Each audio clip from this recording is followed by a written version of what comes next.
Road पर कुलगाम में camo में आईडी मिला है। दोनों तरफ से यातायात पर रोक लगा दी गई है। आईडी की सूचना पर बीडीएस मौके पर पहुंची है।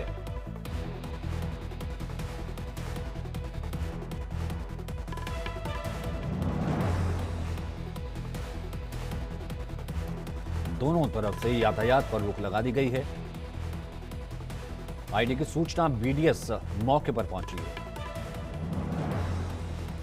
रमन हमारे साथ मौजूद है। रमन, क्या इसमें डिटेल है?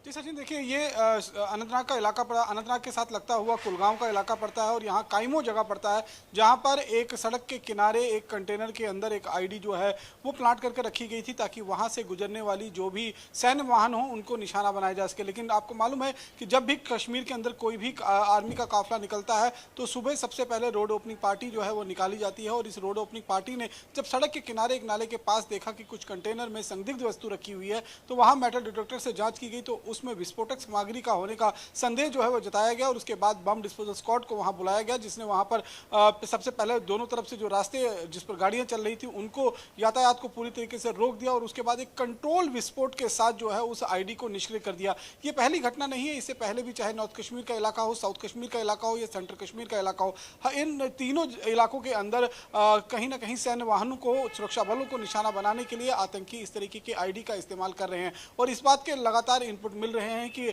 आतंकी संगठन इस बार गर्मियों में जो है कुछ बड़ी आतंकी वारदात को अंजाम देने की फिराक में है। जिस तरीके से पुलवामा में आतंकी हमला हुआ था, एक खबर आपने जो है वो एक खबर आपने हंदवाड़ा से भी दी थी, जहां पर एक बड़ी कामयाबी मिली थी कि आतंकी मारा गया था और उसके पास से कई हथियार बरामद हुए और कहा जा रहा है कि कई और आतंकी भी अभी छिपे हो सकते हैं। इसमें क्या डिटेल है?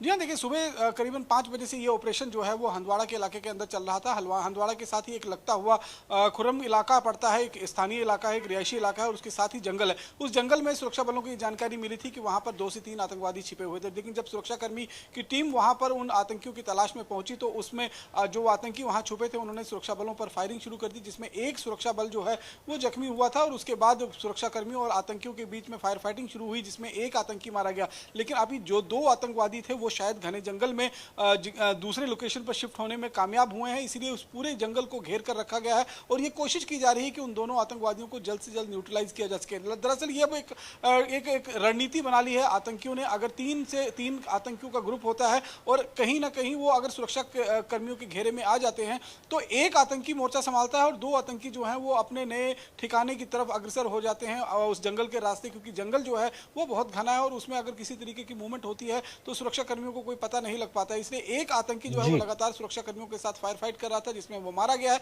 उसके पास से एक AK-47 राइफल और हथियार, उसके साथ एम्युनिशन जो है वो बरामद किया है। लेकिन 2 आतंकियों का अभी कोई पता नहीं लग पा रहा है। हो सकता है कि घने जंगल के अंदर वो अपने हाइडआउट तक पहुंच गए हों या फिर उस जंगल से किसी दूसरे कनेक्टिंग जंगल की तरफ शिफ्ट कर गए हों। उनको ढूंढने के लिए लगातार तलाशी अभियान जो हंदवाड़ा का इलाका है वहां पर चलाया जा रहा है। सचिन, बहुत बहुत शुक्रिया फिलहाल इस बातचीत के लिए और इस चर्चा के लिए।